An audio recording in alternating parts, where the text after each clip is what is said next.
ഉണ്ട് അല്ലെ നമുക്ക് പുറത്തു പോകുന്നതും സെലിബ്രിറ്റി ആവുന്നുള്ള ഒരു ലെവലില് ചേട്ടൻ എന്തൊക്കെയാണ് മിസ് ചെയ്യുന്നത്? എന്താണ് എന്തിനാത് സെലിബ്രിറ്റി ആയതിൻ്റെ പേരിൽ സന്തോഷിക്കുകയല്ല വേണ്ടത്. മാത്രമല്ല നമ്മൾ ഇവിടെ എത്താൻ വേണ്ടി ആഗ്രഹിച്ചതാണ്. സിനിമ എന്ന് പറയുന്ന പദവി നമ്മളെ ബാധിക്കുമ്പോൾ കുഴപ്പമാണ്. ഞാൻ സിനിമാ നടനാണ് എന്നും പറഞ്ഞ് നമ്മൾ നടന്നു കഴിഞ്ഞിട്ടുണ്ടെങ്കിൽ നമ്മൾ ചുറ്റിനും കാണുന്ന ആളുകൾ നോക്കുന്നതൊക്കെ നമുക്ക് ഇറിറ്റേഷനായിട്ട് തോന്നും. എന്നെ സംബന്ധിച്ച് അത് എനിക്ക് തോന്നിയിട്ടേ ഇല്ല. അതെൻ്റെ ജോലി മാത്രമാണ്. അതെൻ്റെ പേഴ്സണൽ ലൈഫിലേക്ക് മിക്സ് ചെയ്യാൻ ഞാൻ ആഗ്രഹിക്കുന്നില്ല. അതുകൊണ്ട് തന്നെ എല്ലാ മൊമെൻറ്റ്സും ഞാനൊരു സിനിമാ താരമല്ലായിരുന്നെങ്കിൽ ഞാൻ എന്തെല്ലാം ആസ്വദിക്കുന്നുണ്ടോ അതെല്ലാം ഞാൻ ആസ്വദിക്കുന്നുണ്ട്. എൻ്റെ കുടുംബത്തിനോട് പുറത്ത് പോവും, ഞാൻ അങ്ങനെ ഒന്നുമില്ല. അല്ലാതെ പേഴ്സണൽ പ്രൊഫഷൻ വേറെ പിന്നല്ലാതെ പേഴ്സണൽ ലൈഫ് വേറെ പ്രൊഫഷണൽ ലൈഫ്. എന്നാലും നമ്മളിപ്പോ സെലിബ്രിറ്റി ആയിട്ട് നമുക്ക് പുറത്ത് പോയി ഇപ്പൊ ജസ്റ്റ് ഒരു ഫോർ എക്സാമ്പിൾ നമ്മൾ ചാട്ട് കഴിക്കാൻ തന്നെ പുറത്തിറങ്ങുന്നത്. അപ്പൊ നമുക്ക് ആൾക്കാരൊന്ന് സംസാരിക്കും, നമുക്ക് ഫാമിലി ആയിട്ട് മിങ്കിൾ ചെയ്യാൻ പറ്റുന്നില്ല, അല്ലെങ്കിൽ പുറത്തിറങ്ങിയ ജോഷ് ആയിട്ട് എൻജോയ് ചെയ്യാൻ പറ്റുന്നില്ല. എപ്പോഴെങ്കിലും ദുഃഖം ഒരിക്കലും ഞാൻ വൈകുന്നേരം ആകുമ്പോഴത്തേക്കും ഞാനും അനുഭവം കോഫി ബീൻസിലുണ്ടാവും ഇവിടുത്തെ. പിന്നെ അത് എന്താ പറയാ, ആളുകൾ വന്ന് എന്താ ഒരു ജയസൂര്യ എന്ന് പറഞ്ഞ് കെട്ടിപ്പിടിച്ച് അവരും എടുത്തുകൊണ്ട് പോകുന്നില്ല. ഇതൊന്നും മനുഷ്യന്മാർ തന്നെയല്ലേ. ഏതായിട്ട് പുതിയ പടം എന്താ ബ്യൂട്ടിഫുൾ ആവാനാ അല്ലെ കുഞ്ഞാലിയൻ റിലീസ് ആവാൻ തീർന്നു. അവരുടെ വിശേഷങ്ങൾ അവർ ചോദിക്കുന്ന വിശേഷങ്ങൾക്ക് പറയും. കാരണം അവരില്ലെങ്കിൽ നമ്മളില്ല എന്നുള്ള യാഥാർത്ഥ്യം എനിക്കറിയാം. മനസ്സിലായില്ലേ? എന്തൊക്കെ നമ്മൾ സിനിമ ഇറക്കി ഓഡിയൻസ് കാണാൻ വേണ്ടി വന്നില്ല എന്നുണ്ടെങ്കിൽ എന്തൊക്കെ ചെയ്തിട്ട് എന്ത് കാര്യം അല്ലേ? അപ്പോൾ അവരാണ് നമ്മുടെ യഥാർത്ഥ സപ്പോർട്ടെന്ന് തിരിച്ച് എനിക്ക് വളരെ വ്യക്തമായിട്ട് തന്നെ അറിയാം. അപ്പൊ അതിന്റെ അടുത്ത് അവരോട് സംസാരിക്കുന്ന കൊണ്ട് എന്താ കുഴപ്പമില്ല?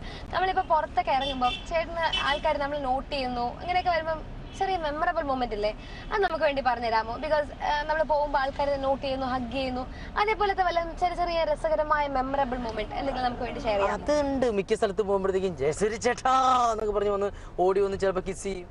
അങ്ങനെ കുറെ അധികം അനുഭവങ്ങളൊക്കെ ഉണ്ടായിട്ടുണ്ട്.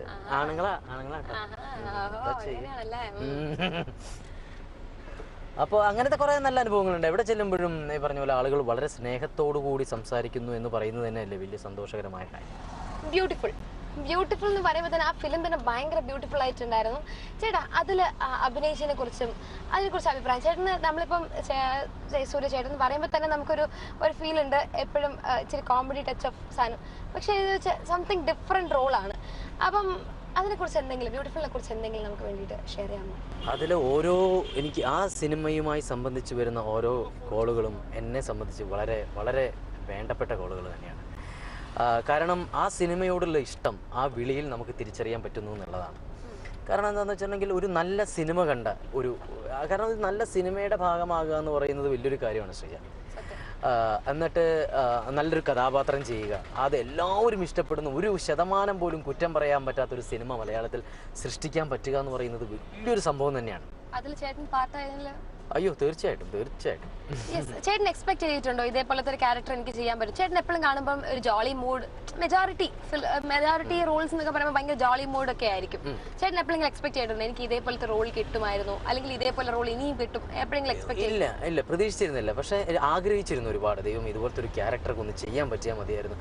കാരണം സ്ഥിരം നമ്മൾ കോമഡി ഇങ്ങനെ ചെയ്തു വരുമ്പോഴത്തേക്കും ആളുകൾക്ക് എനിക്കും മടുക്കും, അത് ആളുകൾക്ക് എന്നെ മടുക്കും എന്നുള്ള കാര്യം വളരെ വ്യക്തമായിട്ട് എനിക്കറിയാം. ചേട്ടന് നമ്മളിപ്പം സൂര്യ ചേട്ടൻ പറയുമ്പോൾ തന്നെ നമുക്കൊരു ഫീൽ ഉണ്ട്, എപ്പോഴും ഇച്ചിരി കോമഡി ടച്ച് ഓഫ് സാധനം ഇല്ല. അതുകൊണ്ട് തന്നെയാണ് ഞാൻ ട്രാക്ക് മാറി ഞാൻ വില്ലനിലേക്ക് പോയതും.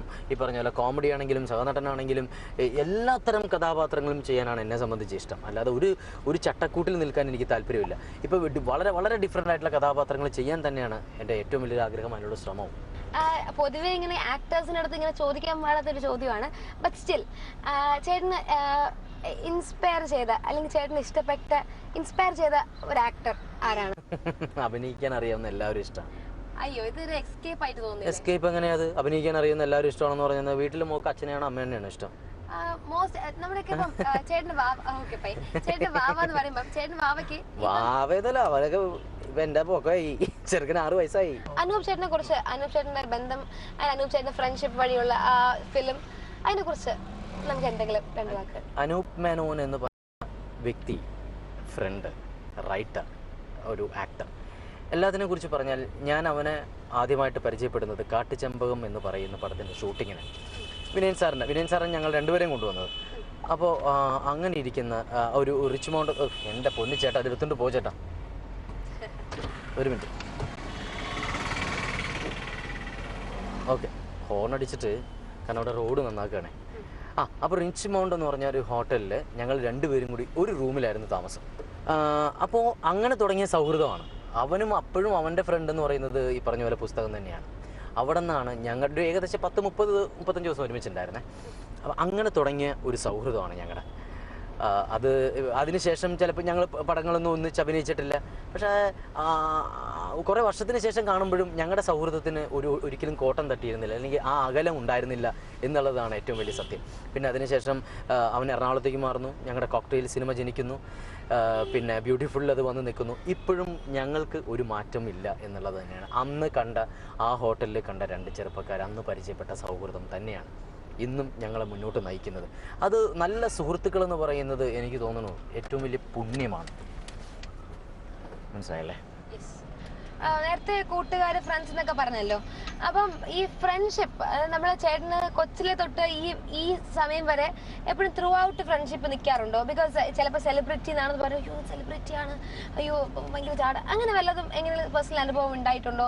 അല്ല ഫ്രണ്ട്സ് എപ്പോഴും സജഷൻസും പോസിറ്റീവും നെഗറ്റീവും ഒക്കെ പറയാറുണ്ടോ? അയ്യോ പിന്നെ അത് തീർച്ചയായിട്ടും ഉണ്ടാവുമല്ലോ. കാരണം ഇപ്പൊ എന്റെ കൂടെ ഇരുന്ന് പഠിച്ച സുഹൃത്തുക്കൾ തന്നെയാണ് സെലിബ്രിറ്റി ആണെന്ന് പറഞ്ഞിട്ട് അവർ ഇച്ചിരി അകർന്നു. അത് കുറെ പേരുണ്ടായിട്ടുണ്ട് ശ്രീജ. കാരണം നമുക്ക് മാറ്റം വന്നു എന്ന് അവര് തെറ്റിദ്ധരിക്കും. നമ്മൾ എന്ത് ചെയ്യാനാ? എൻ്റെ ജോലിയിലെ മാറ്റം വന്നിട്ടുള്ളൂ, വ്യക്തി എങ്ങനെ മാറും? എനിക്ക് സിനിമയ്ക്ക് വേണ്ടി എൻ്റെ വ്യക്തിത്വം മാറ്റാൻ ഞാൻ തയ്യാറല്ല. മനസ്സിലായില്ലേ? അപ്പോൾ അവർ തന്നെയാണ് ഇപ്പോഴും എൻ്റെ സുഹൃത്തുക്കൾ. അപ്പം ഞാനിപ്പോൾ അമ്പലത്തിൽ ഉത്സവങ്ങളിലൊക്കെ പോകുമ്പോഴത്തേക്കും ഞാൻ പോകുന്നത് തന്നെ എൻ്റെ പഴയകാല സുഹൃത്തുക്കളെ കാണാൻ, പഴയകാല ഓർമ്മകളിലേക്ക് പോകാനൊക്കെയാണ് ഞാനീ പോകുന്നത്. പക്ഷെ എന്താ പ്രശ്നം എന്ന് വെച്ചിട്ടുണ്ടെങ്കിൽ, മറ്റോ വരുന്നുണ്ടോ, നമുക്ക് വിട്ടുപോകാം, ജാടയാണെന്ന് തോന്നുന്നു. 2-3 പടമൊക്കെ ഹിറ്റായപ്പോൾ ഇങ്ങനത്തെ ഒരു ആംഗിളിലൊക്കെ കണ്ടു കഴിഞ്ഞിട്ടുണ്ടെങ്കിൽ നമ്മൾ എന്ത് ചെയ്യും? നമുക്കൊരു മാറ്റമില്ല. നമ്മൾ എന്തായാലും അത് കണ്ടിട്ട് മിണ്ടാതെ പോകണമെന്നും പറഞ്ഞു പോകുമ്പോൾ സോറിടാ ഞാൻ നിന്നെ കണ്ടില്ല. കുറച്ച് കഴിഞ്ഞ് സംസാരിച്ച് കഴിയുമ്പോഴാണ് അവൻ പറയണത്, അളിയാ സത്യം പറയാൻ നിന്നെ കണ്ടിട്ട് തന്നെ മാറിയതാടാ, പക്ഷെ ഞാൻ വിചാരിച്ചു നീ അത്യാവശ്യം സിനിമയൊക്കെ ആയി കഴിഞ്ഞപ്പോഴത്തേക്കും നമ്മളെയൊക്കെ മറന്നു എന്നാണ്.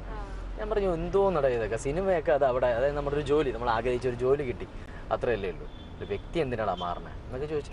അപ്പോൾ സുജീഷ് എന്ന് പറഞ്ഞൊരു സുഹൃത്ത്, ഞങ്ങൾ ഒരുമിച്ചിരുന്ന് പഠിച്ചാണ്. അവനെ എപ്പോഴും വിളിക്കും, ദിവസവും രാവിലെ വൈകുന്നേരം വിളിക്കും. അപ്പോൾ അങ്ങനെയുള്ള സൗഹൃദങ്ങളൊക്കെ തന്നെയാണ്. പിന്നെ ഇപ്പം എൻ്റെ ഏറ്റവും ഈ പറഞ്ഞ പോലെ സുഹൃത്ത് നമ്മുടെ എൽവിസ് കുമാർ, ഇപ്പോൾ നമ്മുടെ ജയ്ഹിന്ദ് ചാനലിൻ്റെ നമ്മുടെ ദുബായ് ഹെഡ് ഉണ്ട്, പുള്ളിയാണ് എൻ്റെ ഏറ്റവും അടുത്ത സുഹൃത്ത്. അതുപോലെ തന്നെ ഇപ്പോൾ എൻ്റെ സിനിമയിലും പിന്നെ ജീവിതത്തിലുള്ള മറ്റൊരു സുഹൃത്താണ് അനൂപ് മേനോൻ എന്ന് പറയുന്നത്. ചേട്ടൻ പറഞ്ഞല്ലോ എന്താണ് സാധാരണ സിമ്പിൾ ആഗ്രഹിച്ച ജോലി ഇതായിരുന്നു. ചേട്ടൻ ഇപ്പൊ ആഗ്രഹിച്ച ജോലി കിട്ടിയില്ല എന്നുണ്ടെങ്കിൽ, കിട്ടിയില്ല എന്നുണ്ടെങ്കിൽ ജയസൂര്യ എന്നൊരു പുള്ളിക്കാരൻ എവിടെയായിരിക്കും? എനിക്കറിയില്ല, ഞാൻ ഈ മേഖലയിൽ തന്നെ ഉണ്ടാവും. പിന്നെ ഒരു കാര്യമുണ്ട്, നമ്മുടെ ആഗ്രഹം സത്യസന്ധമാണെങ്കിൽ കിട്ടിയിരിക്കും ശ്രീജ. ആഗ്രഹത്തെ ഞാൻ സംശയിച്ചിരുന്നില്ല. അപ്പോൾ അതുകൊണ്ട് തന്നെ എനിക്ക് എത്തുമെന്നുള്ള എവിടെയൊക്കെ ഒരു പ്രതീക്ഷ ഉണ്ടായിരുന്നു. അപ്പോൾ ആഗ്രഹം എത്രയേറെ നമ്മൾ എന്തിനെ ആഗ്രഹിക്കുന്നുവോ അത് കിട്ടാനായിട്ട് പ്രകൃതി വരെ അനുകൂലിക്കും എന്നാണ് പറയുക. ഇതെല്ലാം മനസ്സിലാവേണ്ടതാവും. ഓഹോ, അറ്റ്ലസ് എനിക്കിട്ട് തന്നെ പണി തരണം അല്ലേ? അയ്യോ ഞാനൊന്നും പറഞ്ഞില്ലേ എന്നെ പൊന്നളിയാ. അല്ലല്ല, ഞാൻ ചോദിച്ചെന്നല്ലോ. അല്ലല്ല, അതായത് അതെന്താണെങ്കിലും കിട്ടും. പിന്നെ നമുക്ക് എന്നും നമ്മുടെ സൗഹൃദങ്ങൾ എപ്പോഴും പോസിറ്റീവായിട്ടുള്ള സുഹൃത്തുക്കൾ ഉണ്ടാവുന്നതാണ് എപ്പോഴും നല്ലത്. എനിക്ക് നെഗറ്റീവ് എനർജിയുള്ള ഒരാളുടെ കൂടെ ഒരു 5 മിനിറ്റ് പോലും സ്പെൻഡ് ചെയ്യാൻ പറ്റില്ല. പോസിറ്റീവായിട്ടുള്ള ആളുകളുടെ കൂടെ സംസാരിക്കാനും ആശയങ്ങൾ കൈമാറാനും ഒക്കെ ഭയങ്കര സുഖമല്ലേ ശ്രീജ? അപ്പോൾ അങ്ങനെയുള്ള സുഹൃത്തുക്കളെ കിട്ടുക എന്നുള്ളതാണ് ഞാൻ നേരത്തെ പറഞ്ഞതുപോലെ പുണ്യം എന്ന് പറഞ്ഞത്.